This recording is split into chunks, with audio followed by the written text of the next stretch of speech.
자, 안녕하세요. 여승재 전문가입니다. 자, 오늘 여승재 전문가의 골든타임에서는요, 시장의 특징주를 좀 살펴보도록 할 텐데요. 자, 오늘 코스닥 시장이 썩 좋지 못했어요. 비보전 관련된 소식 때문에 투자 심리가 썩 좋지 못했고, 관련주들이 급락하는 모습을 보였는데요. 자, 종목들 좀 차트를 보면서 설명을 드려보도록 하겠습니다. 자, 지금 보시는 종목은 루미마이크로예요. 루미마이크로가 11월 달에 점 상한가를 가면서 폭등하기도 했었는데, 자, 오늘 비보전 임상 실패 소식이 전해지면서 장중에 29.82%까지 하락했다가 종가상으로는 23.77% 급락 마감을 했는데요. 텔콘 RF 제약에 비하면 다행이다라고 할까요? 하한가를 가지 않았기 때문에 도찐 개찐이죠. 굉장히 주가에 큰 충격이 가해졌다라는 부분인데, 루미 마이크로가 됐건 텔콘 RF 제약이 됐건 간에 제가 이 부분을 설명드리는 이유는요, 똑같은 실수, 반복적인 실수를 하지 않으셨으면 좋겠다라는 의미, 그리고 앞으로 어떻게 될까, 이런 궁금증, 이런 부분들을 말씀을 드리고 싶은데요. 자, 하나하나 좀 짚어보도록 하겠습니다. 비보존에 대한 복부성형술, 그 오피란 제린인가요? 그 부분에 대한 뉴스, 소식, 이런 부분들은 8월 달부터 있었습니다. 8월 달. 8월 달에 제공이 됐어요. 제공.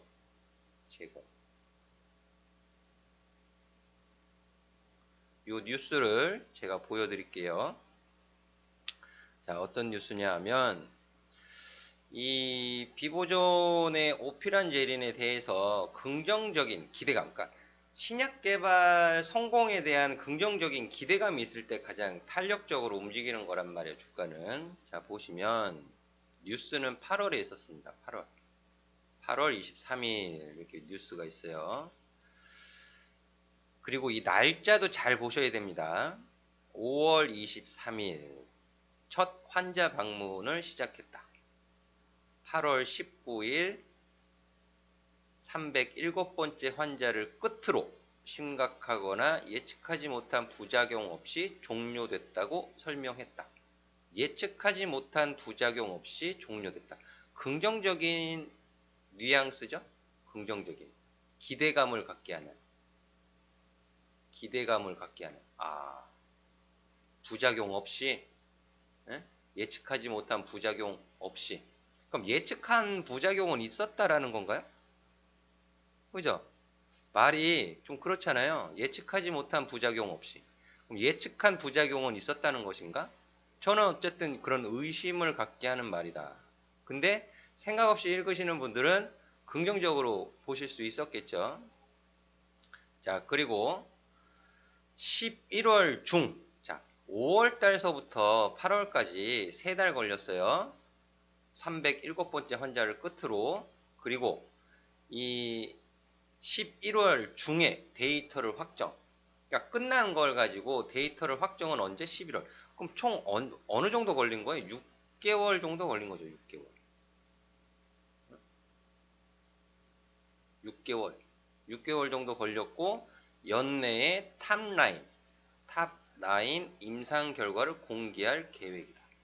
자, 그러면 이 오피란제린에 대한 이슈, 긍정적인 기대감을 눈여겨보신 투자자분들이라면 8월달 뉴스 이후로 공략 자리를 좀 잡아볼 수 있었겠죠. 그리고 11월 중 데이터를 확정해서 연내에 결과를 발표해야 된다니까, 결과는 어떻게 나올지 모르는 거잖아요. 결과는. 그죠? 그럼 11월, 12월에는 어떻게 해야 되는 거예요? 내가 수익 실현을, 매도를 위에서 하던, 결과가 안 좋으면 대응을 하던 준비는 하고 있었어야 된다는 소리예요. 준비는 하고 있었어야 된다. 그런데 좋은 소식을 들려주었으면 하한가가 아니고 위로 갭상승해서 상한가를 갔었겠죠. 이 극과 극의 주가의 반응이 나타난 거예요. 극과 극. 그러면 이런 극과 극을 피하기 위해서 제가 신약 개발도 좋지만 저는 바이오 의약품 그리고 바이오 시밀러를 더 긍정적으로 놓고 라고 말씀드렸던 이유, 여기에 나오는 거예요. 여기에. 그리고 자, 앞으로 그러면 이 비보존에서는 새로운 디자인으로 해가지고 다시 한다고 하죠. 새로운 디자인으로. 그 기간이 얼마나 걸리겠어요? 최소 6개월 이상 걸린다는 소리잖아요. 최소 6개월 이상. 응? 6개월 이상. 그럼 12월입니다. 내년 6월 이후예요. 내년 6월 이후. 내년 6월 이후까지 주가가 힘을 쓸 수 있겠어요? 없겠어요? 힘들겠죠? 리스크 관리 하셔야겠죠. 그러니까. 자, 그리고 신약 임상에 대한 부분도 제가 오프라인이나 여러 강의 시간을 통해서 설명을 드리는데요. 자, 보시면 NME, 뭐 바이오로직, 그리고 논 NME 이렇게 되어 있습니다. 이거 합성 신약이에요.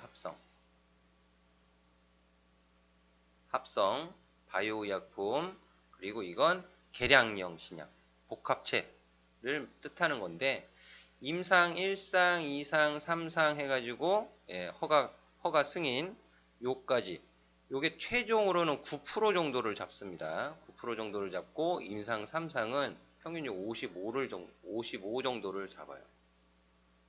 여기에서 성공한 거 가지고 임상 2상 넘어가고 임상 2상에서 성공한 거 가지고 3상 넘어가고 3상에서 성공한 거 가지고 최종적으로 성공 확률이 9% 정도 잡힌다. 언제 어디서 삐그덕 할지 모른다는 거죠. 그리고 3상까지 성공을 하게 되면 거의 성공했다고 보는 거예요. 3상까지.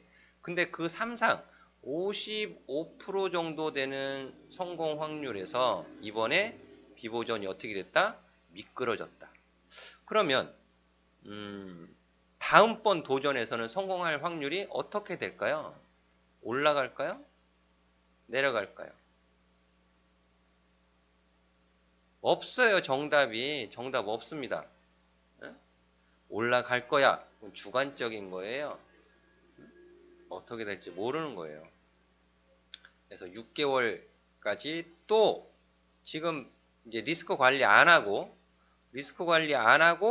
버티시는 분들은 뭐 다시 한다고 했으니까. 근데 제가 앞서 말씀드린 거 이런저런 내용 다 따져보지 않고 손대신 분들은, 제밥에 관심이 더 크셨던 분들은 이거 어떻게 대응할까요? 어떻게? 막막하죠? 막막?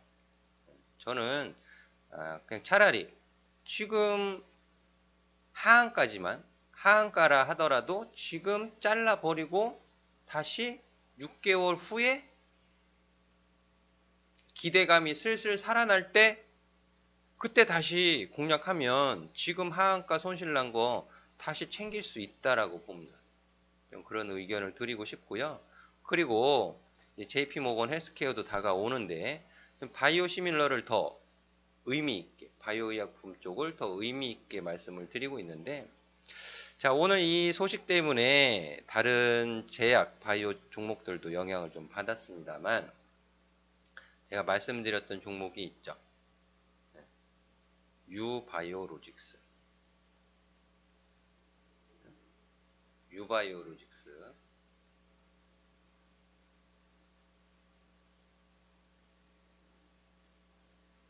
자, 유바이오로직스는 오늘 그 좋지 못한 분위기에도 불구하고 그게 크게 영향받지 않는 모습이었습니다. 이 JP모건 헬스케어 거의 초청도 받았다고 하고 있는데요.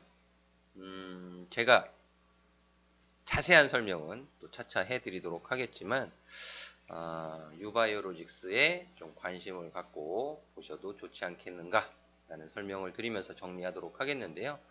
자, 이런 부분들 차근차근 주식 공부를 기본부터 리스크 관리하는 방법부터 수익 공략하는 방법까지 궁금하신 분들이라면 제 아카데미에 문의를 주시면 어떻게 참여하실 수 있는지 또 자세히 설명을 드리도록 하겠고, 자, 똑같은 실수 반복하지 않으시기 위해서는 매수하기 전에 꼼꼼한 체크가 필수적이다.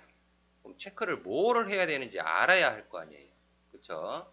이런 부분을 아카데미에서 가르쳐 드리고 있다라는 부분이고요.